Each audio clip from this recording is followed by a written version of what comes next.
You are listening to KLRN Radio, where liberty and reason still reign. Hi, I'm Jay Farner, CEO of Quicken Loans, America's largest mortgage lender. Spring will be here soon, so if buying a new home is on your to-do list, right now is the time to call Quicken Loans. Learn about which mortgage options make sense for you and get a jump on your competition. With our exclusive Rate Shield approval, the low rate you lock today is protected for up to 90 days while you shop for your new home. With a Rate Shield approval, if rates go up, your low rate stays locked. But if rates go down, you get that new, even lower rate. Either way, you win. Talk to us today at 800-QUICKEN or go to rocketmortgage.com to take advantage. Here's another great reason to work with us. For a record 9 years in a row, J.D. Power has ranked Quicken Loans highest in the nation in customer satisfaction for primary mortgage origination. Again, to lock in today's low mortgage interest rate and get the security of our exclusive Rate Shield approval, call us today at 800-QUICKEN or go to rocketmortgage.com. For J.D. Power award information, visit jdpower.com. Rate Shield approval only valid on certain 30-year fixed-rate loans. Call for cost information and conditions. Equal housing lender. License in all 50 states. NMLS number 3030.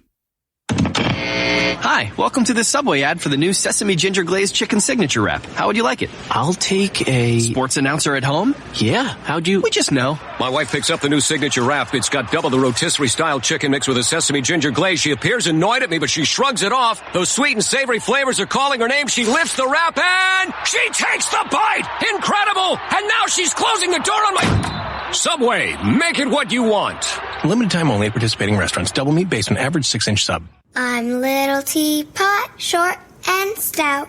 Here is my handle and here is my spout. No, Dad, like this. When I get all steamed up, then I shout, tip me over and pour me out. This is WWE superstar Roman Reigns. It only takes a moment to make a moment. Take time to be a dad today. Visit fatherhood.gov, brought to you by the U.S. Department of Health and Human Services and the Ad Council. KLRN Radio has advertising rates available. We have rates to fit almost any budget. Contact us at advertising@klrnradio.com.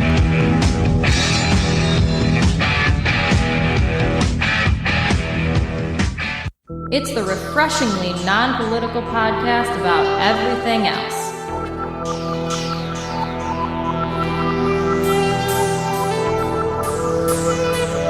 I'm Alan Ray, and I do this for free.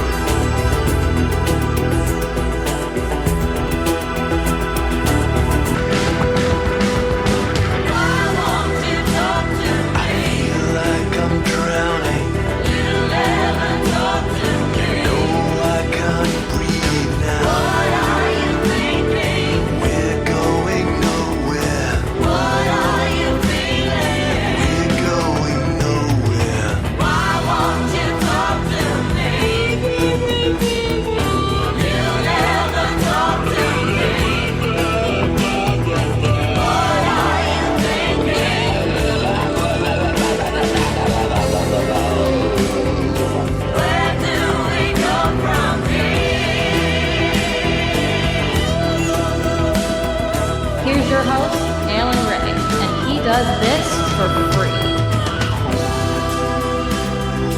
It doesn't have to be like this.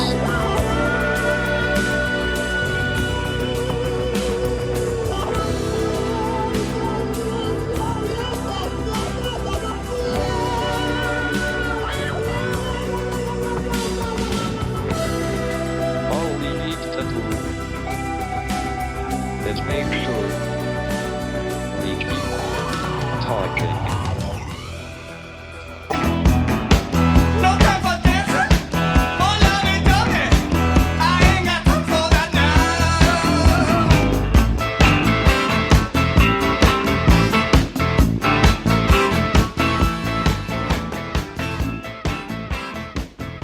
Yeah, it's been one of those weeks, I guarantee you. You know, I try to pick out content for this show, and I see things sometimes that I'm going, yeah, one thing leads to another thing, leads to another thing, leads to another thing, and it's kind of interesting. You know, right now, apparently in St. Vincent Island down in the, there's an eruption going on in a volcano. An eruption's rocked St. Vincent on Wednesday as much of My internet connection is lost, and yeah, everything's kind of going to heck around here. Hopefully it's going to come in again now. But yeah, no. Is it going to happen? Let's see.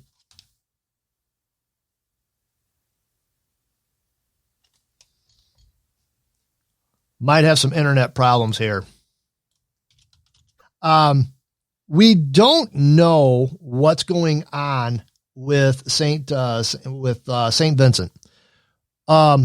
We'll find out, but it's kind of interesting. Volcanoes are one of those things that every time one of them starts really getting crazy, it piques my interest. It really does. Volcanoes are cool. I like them. And we are at a point with technology. We're at a point with the way we can do things where we actually, NASA has actually, they use satellites now to detect signs of volcano unrest years before eruptions start.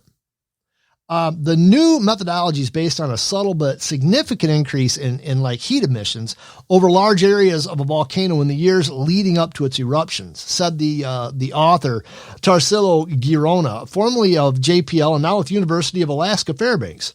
It allows us to see that a volcano has reawakened, often well before any of the other signs have appeared. The study team analyzed 16 and a half years of radiant heat data from the moderate resolution imaging spectrodiometers instruments aboard NASA's Terra and Aqua satellites. For several types of volcanoes, they have erupted in the past 2 decades. Despite the differences between the volcanoes, the results were uniform. In the years leading up to an eruption, like what we got going on at St. Vincent in the Virgin Islands, the radiant surface temperatures over much of the volcano increased by around 1 degree Celsius from its normal state. It decreased after each eruption. Now, we're not talking about hot spots here. Rather, we're talking about the warming of large areas of the volcano.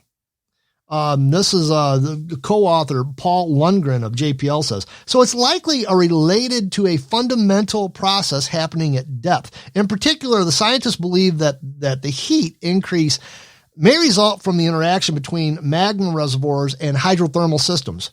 Now, we know magma contains gases and other fluids. When it rises through a volcano, the gases diffuse to the surface and can give off heat. Similarly, this degassing can facilitate the upflow of underground water and the elevation of the water table, as well as hydrothermal circulation, which can increase soil temperature. So what they're doing is they're looking at this data as a whole. They're combining data. The new method is significant on its own, but it may provide even more insight into volcano behavior when combined with data from models and other satellites.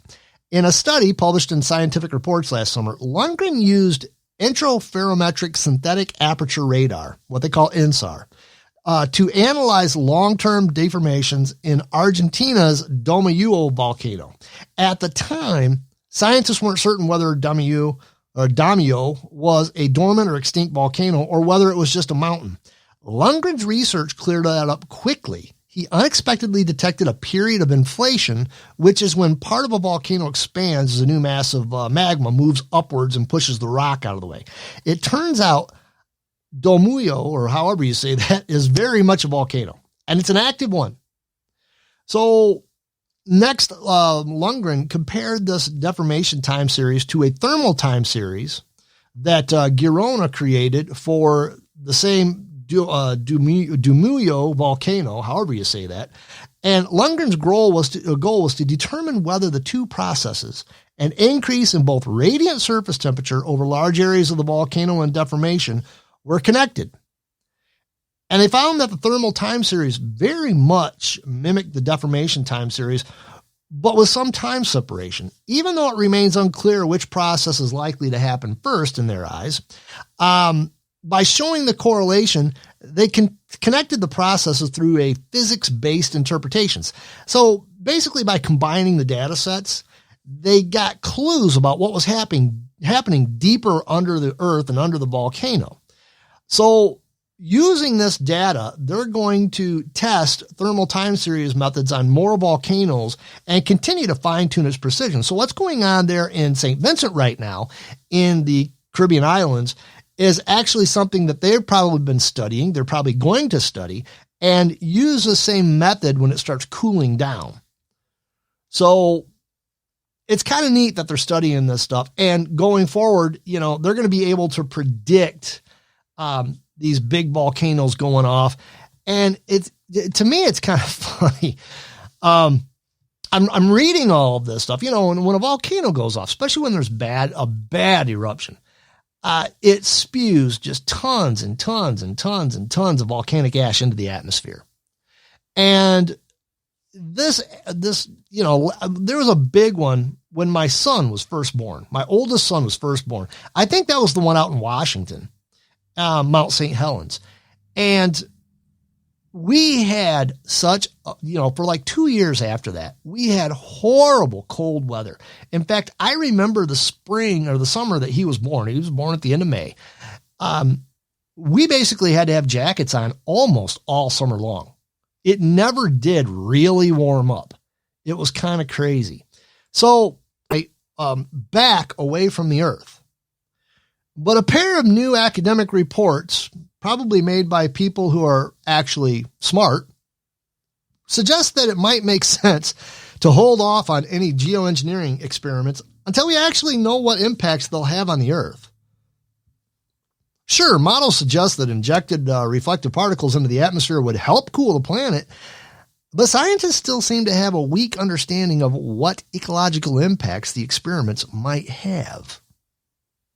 The authors of a new report published Monday in the journal PNAS don't necessarily condemn stratospheric aerosol injection. Instead, they suggest it could cause unintended side effects, potentially damaging ecosystems, and that we ought to know what will happen before we try it out. Oh, you think? Geoengineering advocates don't have the details that ecologists like to look at very fine scales, study co-author and Rutgers University environmental scientist Alan Robach told ARS Technica. They could do with better simulations, but for that, we would need better data. The National Academy of Science, Engineering, and Medicine arrived at a similar conclusion in the 329-page document it published last month, in which experts suggested cautiously pursuing the technology. The authors call for improved cooperation among experts in various fields, which they say has been sorely lacking. Geoengineering researchers need to work closely with ecologists, they argue, in order to actually figure out what their technology might do to the planet before it's deployed. What a great idea, right? I think the main message from both reports, Christopher Field, who is the chair of the National Academy's committee behind the older document, told ARS Technica, is that we would need to understand a lot more about the impacts before we did anything. Yeah, that's a really, really good idea. Yeah, and I don't know why they want to mess with the atmosphere. I mean, nature has a way of taking care of itself. It really does. And I know they're freaking out over what they call climate change. I personally, in the 55 years I've been alive, watched the climate go from them freaking out about the next ice age to freaking out about global warming. And then because it wasn't really warming, they just started calling it man-made climate change. Now, this is a non-political show, so I'm not going to get into what I think about all that. But let's just say this. There's something wrong with us. Something very, very wrong with us. Stop trying to play God, Bill Gates, just because you have a few $1 million hanging around. Thank you very much. You spew a bunch of crap into there, start off another ice age, and yeah, then what are you going to do? So there you have it. The show is running a little bit short. We are already at the bottom of the hour. I'm going to take a little break, which is fine. Really, it's fine because I really don't have a lot going on. Mowed grass all day, worked out in the yard all day. My face is sunburnt. But I tell you what, got my vitamin D in. We come back. We're going to talk about that. Don't go anywhere. Listen now and don't forget, if you go for that solid jive, you can always keep the dream alive. Pallin' with Al.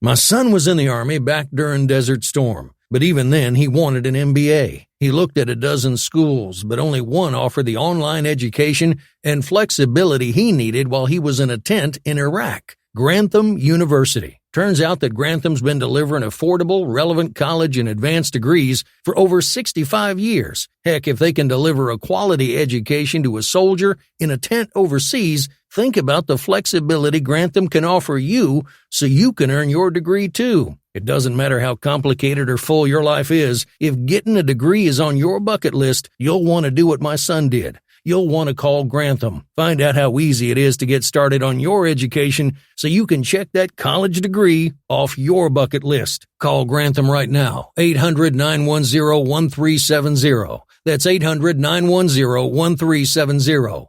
Flexible, affordable, relevant. Call 800-910-1370. Tired of paying outrageous prices for Viagra? Well, we have great news for you. Now you can finally get Viagra at huge discounts. Healthy Man allows you to save up to $500 on Viagra. Why pay U.S. pharmacy prices of $15 per pill or more when you can get Viagra for less than $3 a pill? Call today and get 40 Viagra pills for only $99. This can cost as much as $600 at your local pharmacy. You can't afford not to call us. If you want Viagra at the lowest prices, never pay $15 a pill pharmacy prices again. Get Viagra for less than $3 a pill. Call 1-800-516-7602 today and save up to $500 and get 40 pills for just $99. Healthy Man is fast, easy, and affordable. Operators are waiting at 1-800-516-7602 to take your call right now. Call 1-800-516-7602. That's one. Somebody famous wrote a song about named Al. There's just not that many. So I'll just keep it.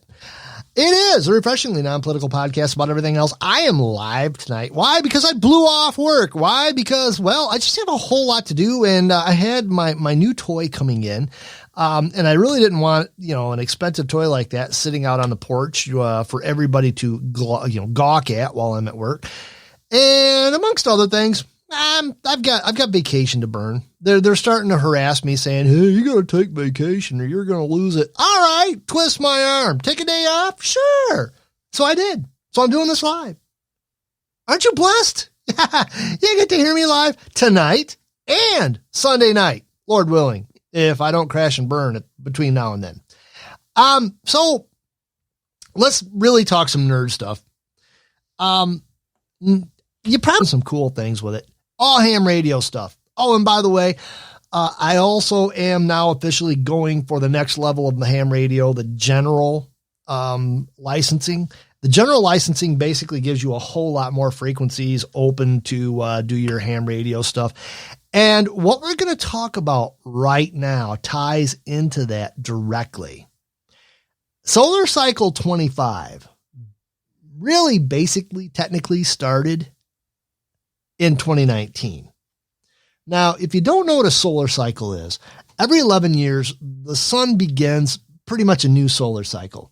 And it's marked by periods of violent eruptions and magnetic explosions that send flashes of radiation into space.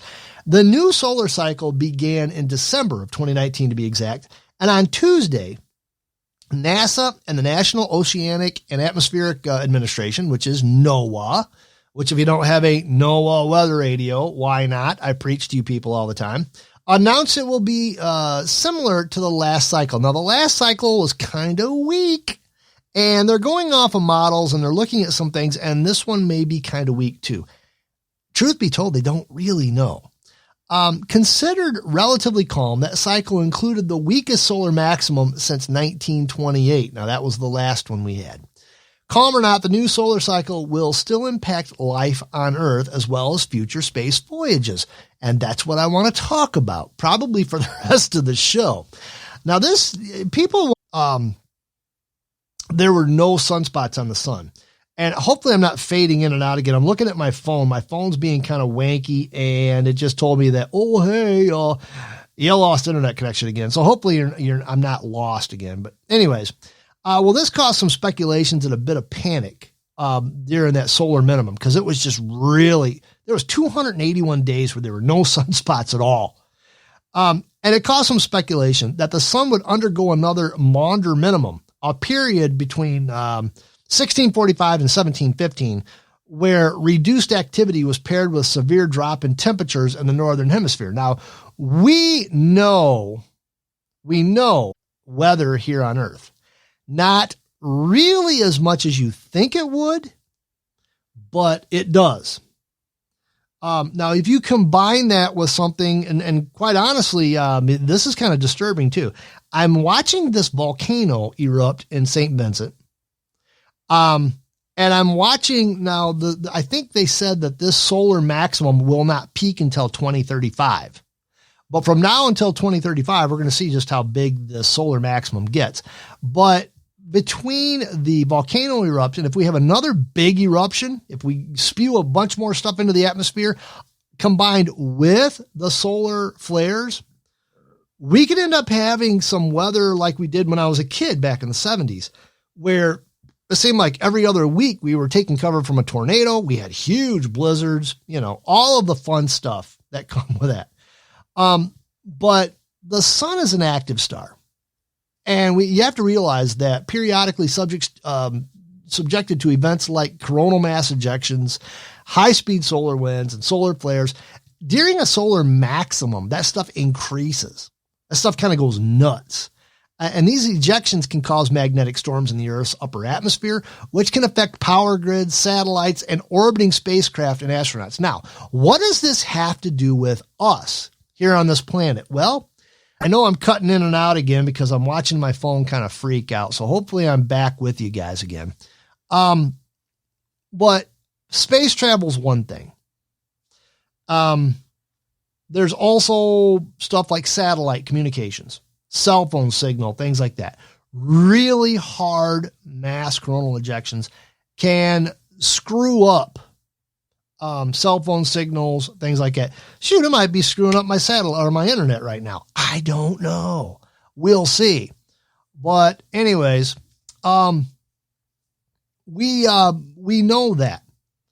One of the cool things, if you're me, about this, about the sun starting to kick off and starting to head towards a solar maximum, is radio frequencies.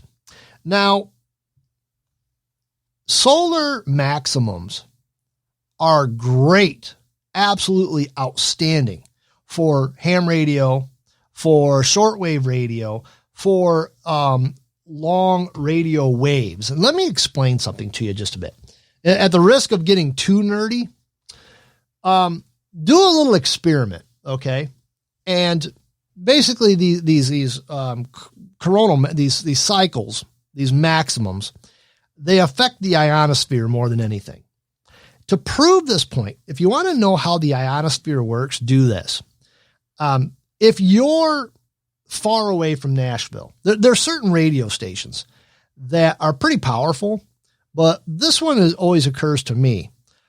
During the day, 650 is a AM radio station in Nashville, Tennessee. I've actually watched these people broadcast from the Opryland Hotel in Nashville. And 650, you just can't get during the day here. At night, 650 AM comes in like it's in your hometown. Why does that happen? Well, let's talk about that. The ionosphere, and you have to know this stuff when you become a ham operator. This is one of the things they test the crap out of you on. There's different layers in the ionosphere. And they've got these layers basically named. There's D, E, F1, F2. During the day, the ionosphere, especially in the D and E area, are real thick. Now that ionosphere bounces radio waves. when it's hanging low to the earth, when you've got, deer, they've known about them for a long time. It's just when they go into space, they took some samples and they went, okay, these kind of go in layers, and the ions do this at this layer, they do this at this layer, and they just thicken up over here. Well, what happens at night is, because the F1 and F2 layer combine and they're way up above the earth, like 600 meters or 600 kilometers above earth. Sometimes 400 to 600. It's flexing. It's, a lot of things really affect it. But because they're way up there, long radio waves, like an AM or short wave, they hit those and bounce back down. And they'll go all the way across the planet. When you're listening to short wave, especially at night, a lot of times you can get down into the really long radio waves. Now, by long radio waves, let me explain. When you're in an AM or, in that area, your radio waves are really long. They're literally waves. They have peaks and they have valleys, and long radio waves from peak to peak are just longer. So the ionosphere up there, they're excited about it because it means that this time of from now until the peak and even afterwards, you can get radio waves from all over the world that you haven't been able to get during a solar minimum. The solar maximum increases the effectiveness of the ionosphere. So not only do you get different things going on with weather, satellite problems and stuff like that, when you're a ham radio operator, this is what they live for. So there you have it. The cycle 25 is going to be peaking. It's on, it's going. The scientists all confirmed it. We're rocking with cycle 25. Now, whether it gets whether it's a good one, and by good one, especially if you're me, it means that there's a lot more sunspots. They measure these things by sunspots per day and stuff like that. There's a whole science behind it. And yes, believe it or not, there are websites you can go to where this lady actually does a weather forecast and talk about it. Vitamin D deficiency may impair muscle function due to a reduction in energy production in the muscles, according to a mouse study published by Journal of Endocrinology. Vitamin D deficient mice were found to have impaired muscle mitochondrial function, which may have implications for muscle function, performance, and recovery. This may suggest that preventing vitamin D deficiency in older adults could help maintain better muscle strength and function and reduce age-related muscle deterioration. But further studies are needed to confirm this. Now, vitamin is wrong. Very wrong. Dr. Andrew Phillip and his team at the Garvan Institute of Medical Research in Australia and collaborating universities used a mouse model to determine the effects of diet-induced vitamin D deficiency on skeletal muscles, mitochondrial functions in young male mice. This was affecting things like their muscle, basically the muscle growth, muscle repair, and closed in. They've been told not to go outside. It's anti-productive. You need vitamin D. Bone health, immune health, mental health, wound healing, infant health. And, you can get it from foods. Cereals have been fortified. Dairy gets fortified with vitamin D. And get sun in your face. Get vitamin D in your system. The best way to do it is to be out in the sun, getting fresh air and exercise, and having your body produce it naturally. You won't be sorry. All right. I am at the back up at the top of the hour. I'm going to call it a night. And just so you guys know in the chat room, I think what I'm going to do is I'm going to upload the actual recorded version of this just in case the version that's been live is cutting in and out. So because there's some really good stuff in here. I encourage you to listen to it. Thank you so much for being with me. I'm going to be back Sunday night, Lord willing, and my internet doesn't keep wanking out on me. I'm going to be back Sunday night.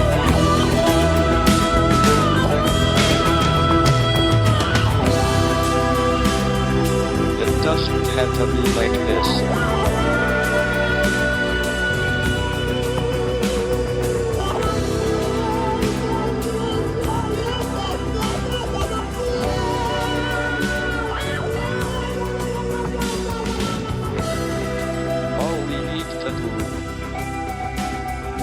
Make sure we keep talking.